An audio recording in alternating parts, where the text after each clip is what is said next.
नमस्कार दोस्तों, मैं Rohit Lal. Welcome to our channel. हम लोग नागपुरी व्याकरण और साहित्य पढ़ रहे हैं। हम लोगों ने नागपुरी व्याकरण को कंप्लीट कर लिया है, जिससे एग्जाम में आपका 20 से 25 क्वेश्चन आ सकता है। मतलब हार्डली 20 से 25 क्वेश्चन आने का चांस है। अब उसका नेक्स्ट पार्ट स्टार्ट होता है नागपुरी साहित्य से रिलेटेड, और जो हम लोग टॉपिक अब स्टार्ट करने वाले हैं, इससे एग्जाम में 30 से 35 क्वेश्चन बनने का जगह है। तो बारी बारी से इसको पॉइंट वाइज करके लिखवाते जाएंगे, जैसा कि हम लोग पिछले वीडियो में करते आ रहे हैं।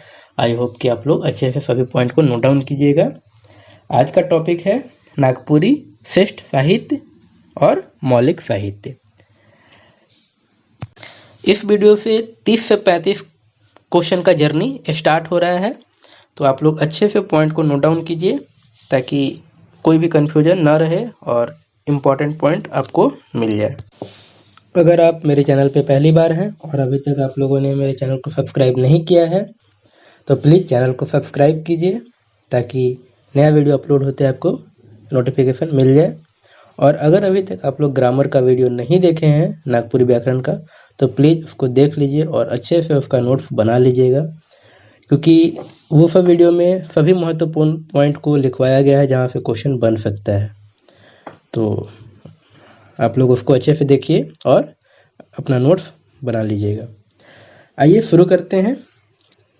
नागपुरी श्रेष्ठ साहित्य और मौलिक साहित्य, इसका हेडिंग दीजिए। इसमें पहला पॉइंट लिखिएगा, नागपुरी साहित्य में सामान्य रूप से दो तरह का साहित्य मिलेला, लोक साहित्य और शिष्ट साहित्य। नेक्स्ट पॉइंट, लोक साहित्य अलिखित साहित्य होएला, जबकि शिष्ट साहित्य लिखित और प्रकाशित होएला। नेक्स्ट पॉइंट, लोक साहित्य पुराना काल से मुँह जबानी चलते आवत है। पुराना काल यानी कि एंशिएंट टाइम से।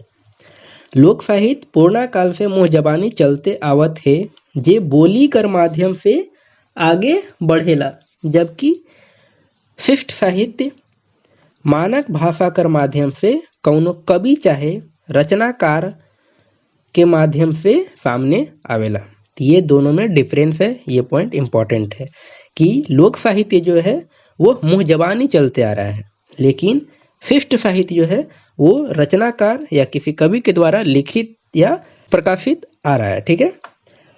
नेक्स्ट पॉइंट लिखिएगा, सामान्य रूप से साहित्य कर जे वर्गीकरण करल जाएला उकर 3 आधार आए हैं। पहला, इंद्रिय कर आधार पर, डैश देकर लिखिएगा, दृश्य और श्रव्य। दृश्य काव्य कर संबंध, मतलब दृश्य का संबंध जो है वो देखक से मिलता है, यानी कि देखने से मिलता है, जैसे नाटक, एकांकी और रूपक।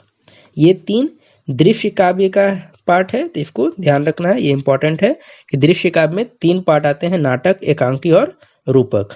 और श्रव्य काव्य में इन तीनों को छोड़कर बाकी सभी विद्या आते हैं। ठीक है, ये हुआ इसका फर्स्ट आधार। नेक्स्ट आधार लिखिए, कोटि चाहे श्रेणी कर आधार पर साहित्य कर 3 रूप मानल जाए, उत्तम काव्य, मध्यम काव्य और निम्न काव्य। थर्ड आधार लिखिए, रचना शैली कर आधार पर काव्य चाहे साहित्य कर 3 भाग करल जाएला, पद्य साहित्य, गद्य साहित्य और मिश्रित काव्य। मिश्रित काव्य को चंपू काव्य भी कहा जाता है या चंपू साहित्य भी कहा जाता है। नेक्स्ट पॉइंट, पद्य साहित्य के अंग्रेजी में पोएट्री कहल जाएला, जबकि गद्य साहित्य के प्रोज कहल जाएला, PROSE, प्रोज कहल जाएला। साहित्य कर सभे रूप के मिलाए के काव्य चाहे साहित्य चाहे लिटरेचर कहल जाला। ये पॉइंट इंपॉर्टेंट है, यहाँ पे क्वेश्चन एग्जाम में बनने का चांस है। इससे पहले वाला जो रचना शैली कर आधार लिखवाए थे उसमें भी जो पद्य साहित्य, गद्य साहित्य और मिश्रित साहित्य या चंपू साहित्य लिखवाए, वहां से भी एग्जाम में क्वेश्चन बन सकता है। नेक्स्ट पॉइंट लिखिए, जेके हमनी काव्य कहिला उ मूलतः पद्य साहित्य है के, जेकर दुई भाग करल जाएला, प्रबंध काव्य और मुक्तक काव्य। मुक्तक काव्य कर दोसर नाम स्फुट काव्य भी होवेला। मतलब ये हुआ कि जिसको हम लोग पद्य साहित्य कहते हैं उसका दो भाग है, एक प्रबंध काव्य है और एक मुक्तक काव्य। हम लोग मुक्तक काव्य को स्फुट काव्य भी कहते हैं, तो ये इसका सिनोनिम हुआ, इसको ध्यान रखना है। नेक्स्ट पॉइंट लिखिए, प्रबंध काव्य कर दो भाग करल जाएला, महाकाव्य और खंड काव्य। मुक्तक काव्य कर भी दो भाग करल जाला, गीत और कविता। यहाँ से भी क्वेश्चन बन सकता है। प्रबंध काव्य का दो भाग होता है, महाकाव्य और खंड काव्य, और मुक्तक काव्य या स्फुट काव्य का भी दो भाग होता है, जिसको गीत और कविता में डिवाइड किया जाता है। आगे लिखिए, पद्य साहित्य में महाकाव्य, खंड काव्य, गीत और कविता चार ठो काव्य रूप आहे। विद्या महाकाव्य, खंड काव्य, गीत और कविता, इन चारों को मिलाकर हम लोग पद्य काव्य कह सकते हैं या पद्य साहित्य कह सकते हैं। नेक्स्ट पॉइंट लिखिए, काव्य उके कहल जाएला जे कौनो कवि चाहे कवित्री कर रचना होवेला। यहाँ से भी पॉइंट बन सकता है कि काव्य कर रचनाकार क्या होते हैं, तो कवि या कवित्री कहलाते हैं। नेक्स्ट पॉइंट है, काव्य के अनुभूति कर रागात्मक प्रस्तुति मानल जाला। रागात्मक मतलब गाने वाला या पढ़ने वाला। नेक्स्ट पॉइंट लिखिएगा, संस्कृत विद्वान बता है कि सुंदर शब्द कर अभिव्यक्ति करे वाला रचना काव्य कहलाएला। नेक्स्ट पॉइंट, जे छंद रचना में भाव और सौंदर्य कर अभिव्यक्ति होवेला उके काव्य चाहे पद कहल जाएला। नेक्स्ट पॉइंट लिखिए, काव्य रचना लागिन सबसे अनिवार्य तत्व छंद के मानल जाए। ये बहुत ही इंपॉर्टेंट पॉइंट है कि काव्य का रचना के लिए सबसे अनिवार्य किसी भी चीज को माना जाता है तो वह छंद है। इसी में आगे लिखिएगा, नागपुरी विद्वान उपेंद्र पाल नहन काव्य रचना लागिन छंद के जरूरी मानेला। नेक्स्ट पॉइंट, छंद कर मतलब बांधिक चाहे छांधिक से आवेला। सामान्य रूप से छंद दुई किस्म कर होवेला, लौकिक छंद और वैदिक छंद।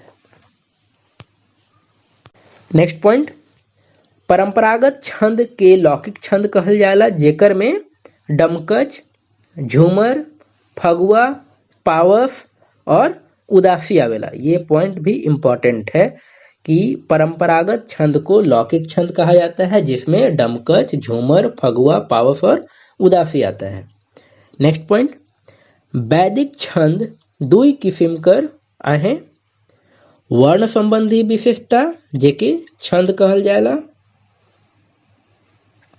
वैदिक छंद दुई किस्म कर होवेला, वर्ण संबंधी विशेषता जेके वर्णिक छंद कहल जाएला, और दूसरा मात्रा संबंधी विशेषता जेके मात्रिक छंद कहल जाएला।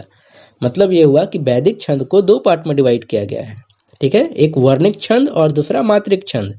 तो जिसमें वर्ण संबंधी विशेषता है उसको वर्णिक छंद कहेंगे, और जिसमें मात्रा संबंधी विशेषता है उसको मात्रिक छंद कहेंगे।